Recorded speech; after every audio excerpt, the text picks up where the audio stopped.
There's lots of questions about why this happened, but for some, it speaks to a much larger theme. LGBTQ organizations across the country taking hits, from closing down altogether to losing longtime corporate sponsorships. But for some, those impacts can really be seen here in the Valley as well.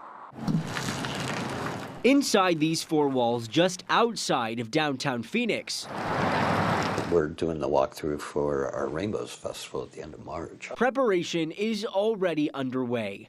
Hopefully, quarterly town halls. Mike Fornelli, executive director of Phoenix Pride, planning the 2026 calendar. The organization, Community is the heartbeat of Pride.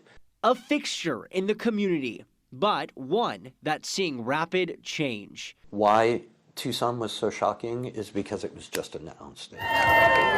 This week, Arizona's first and longest running LGBTQ organization, Tucson Pride, announcing after 50 years they are canceling its 2026 festival and dissolving the organization, citing financial challenges and declining sponsorships. So you get to hear everybody's challenges in different parts of the country. Fornelli saying these problems are not unique to the Old Pueblo. With all those DEI cuts and those funding cuts, it's a trickle-down effect. We saw this in 2025 on the West Coast. Anheuser-Busch, Comcast, and Nissan all pulling their sponsorships from San Francisco Pride, losing hundreds of thousands of dollars. But for Fornelli, we are working very diligently to make sure that does not happen. He looks at the news in Tucson, saying they are adjusting, ensuring they are here to stay. Tucson Pride also saying in their statement all funds received for their 2026 festivals will be refunded. That is for also sponsorships